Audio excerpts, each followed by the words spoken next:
So, Chapter 6, Part 2. Hey, Mum, guess what? Guess who we just met on the train? Harry leant back quickly so they couldn't see him looking.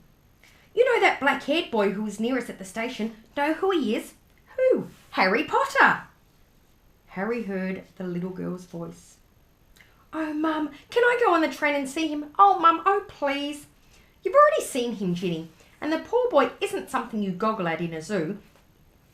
Is he really, Fred? How do you know him? How do you know? Asked him. Saw his scar. It's really there, like lightning. Poor dear. No wonder he was alone. I wondered. He was ever so polite when he asked to get on the platform.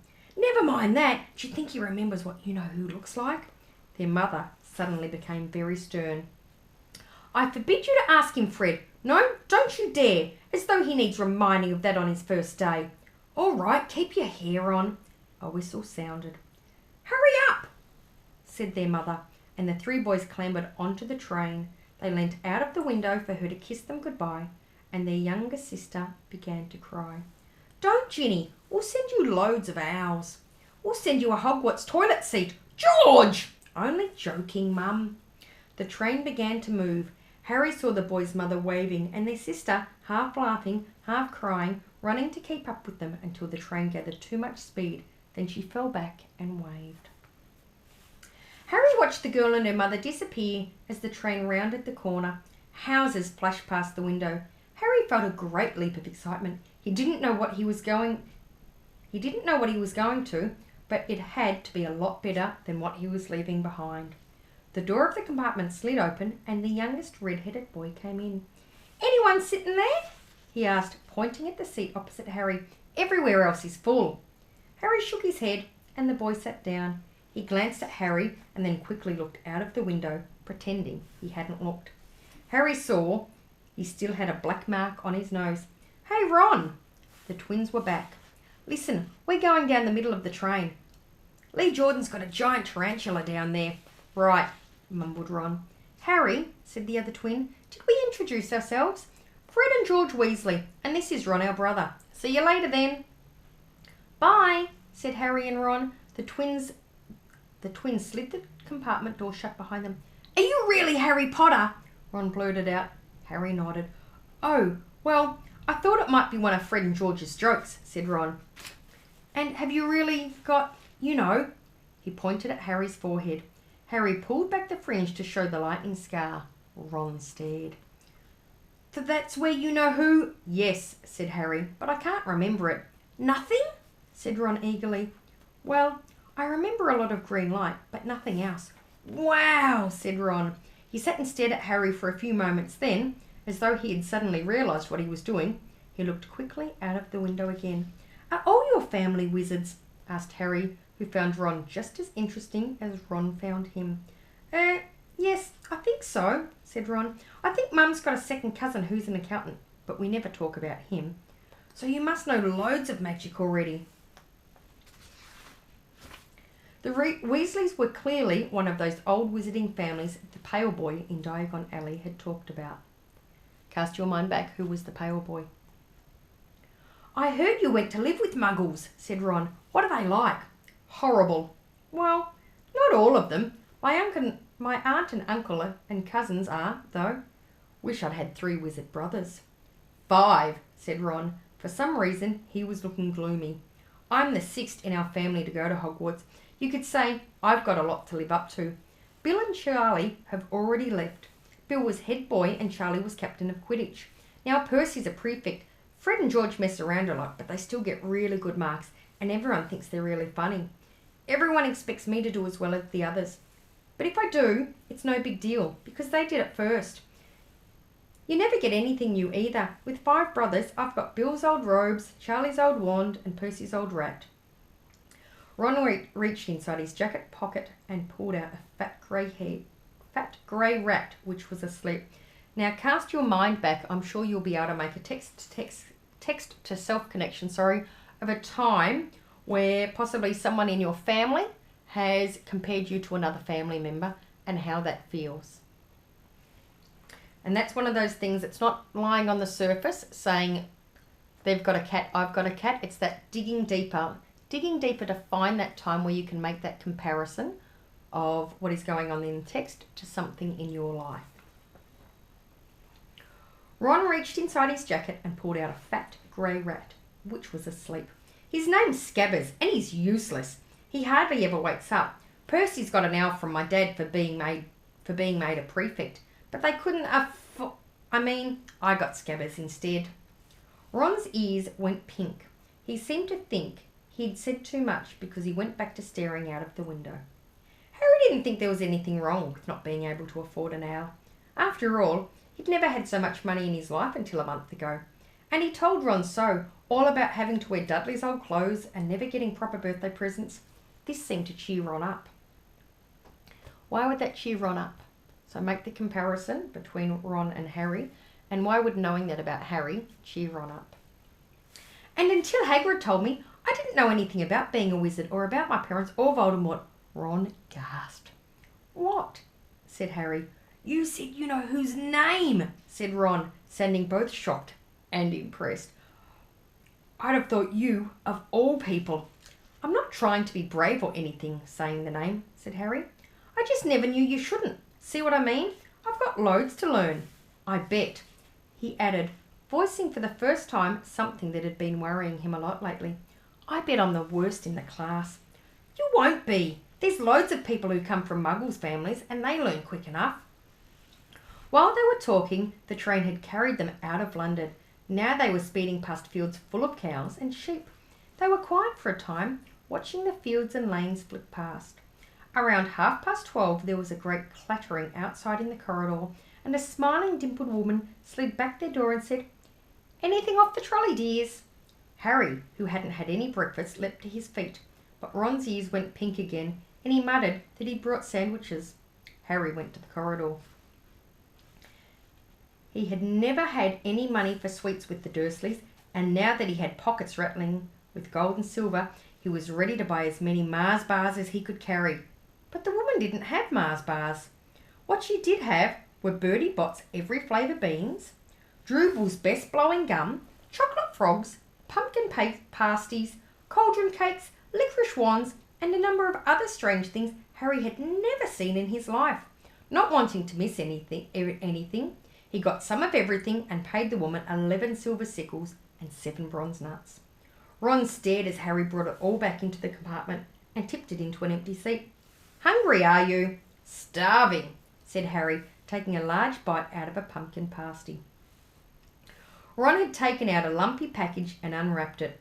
There were 4 sandwiches in there. He pulled one of them apart and said, She always forgets I don't like corned beef. Swap you for one of these, said Harry, holding up a pasty. Go on. You don't want this. It's all dry, said Ron. She hasn't got much time, he added quickly. You know, with 5 of us. Go on, have a pasty, said Harry, who had never had anything to share before, or indeed anyone to share it with. It was a nice feeling, sitting there with Ron, eating their way through all of Harry's pasties and cakes. The sandwiches lay forgotten. What are these? Harry asked Ron, holding up a pack of chocolate frogs. They're not really frogs, are they? He was starting to feel that nothing would surprise him. No, said Ron, but see what the card is. I'm missing Agrippa. What? Oh, of course you wouldn't know. Chocolate frogs have cards inside them, you know, to collect. Famous witches and wizards.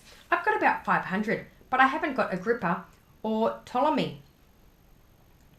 Harry unwrapped his chocolate frog and picked up the card.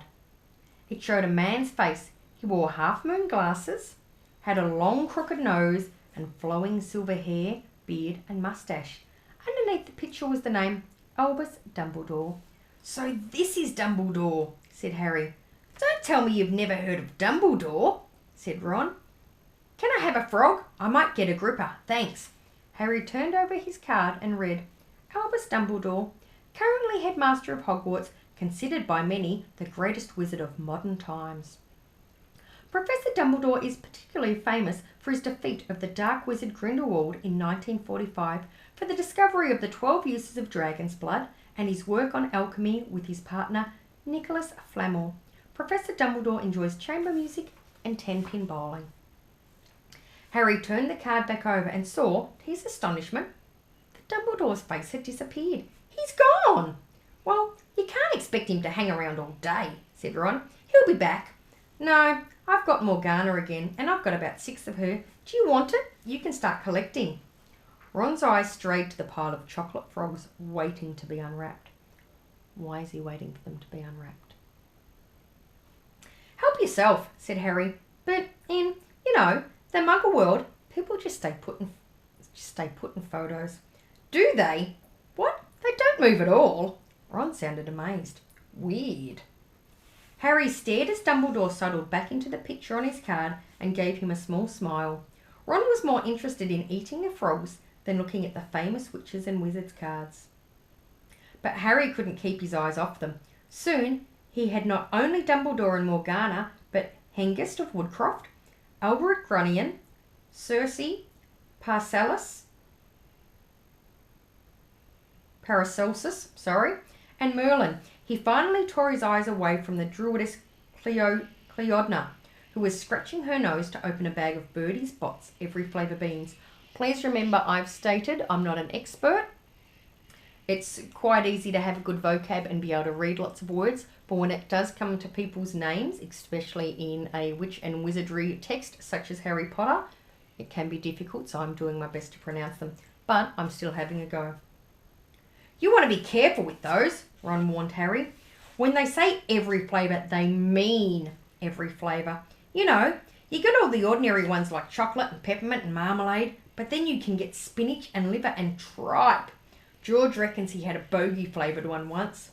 Now, I'm sure lots of you would know what liver is, though many of you wouldn't eat it. Tripe is another part of an animal. I'm trying to recall what it was. But I can tell you, like liver and kidney, it's not a nice thing. Ron picked up a green bean, looked at it carefully, and bit into a corner. "Blech! See? Oh, sprouts!" They had a good time eating the every flavour beans. Harry got toast, coconut, baked bean, strawberry, curry, grass, coffee, sardine, and was even brave enough to nibble the end off a funny grey one Ron wouldn't touch, which turned out to be pepper. The countryside, now flying past the window, was becoming wilder. The neat fields had gone. Now there were woods, twisting rivers, and dark green hills. There was a knock on the door of their compartment, and the round-faced boy Harry had passed on platform 9 3/4 came in. He looked tearful. "Sorry," he said, "but you haven't seen a toad at all." When they shook their heads, he wailed, "I've lost him. He keeps getting away from me." "He'll turn up," said Harry. "Yes," said the boy miserably. "Well, if you see him." He left. "Don't know why he's so bothered," said Ron. "If I'd brought a toad, I'd lose it as quick as I could. Mind you, I brought Scabbers, so I can't talk." The rat was still snoozing on Ron's lap. "He might have died, and you wouldn't know the difference," said Ron in disgust. "I tried to turn him yellow yesterday to make him more interesting, but the spell didn't work. I'll show you. Look." He rummaged around in his trunk and pulled out a very battered-looking wand. It was chipped in places, and something white was glinting at the end. Unicorn hairs nearly poking out. Anyway, he had just raised his wand when the compartment door slid open again. The toadless boy was back, but this time he had a girl with him. She was already wearing her new Hogwarts robes. "Has anyone seen a toad? Neville's lost one," she said. She had a rather bossy sort of voice, lots of bushy brown hair, and rather large front teeth. "We've already told him we haven't seen it," said Ron. But the girl wasn't listening. She was looking at the wand in his hand. "Oh, are you doing magic? Let's see it then." She sat down. Ron looked taken back. All right." He cleared his throat. "Sunshine daisies, butter mallow, turn this stupid fat rat yellow." He waved his wand, but nothing happened. Scabbers stayed grey and fast asleep. I'm going to pause there, and I'll see you back for part 3. Adios.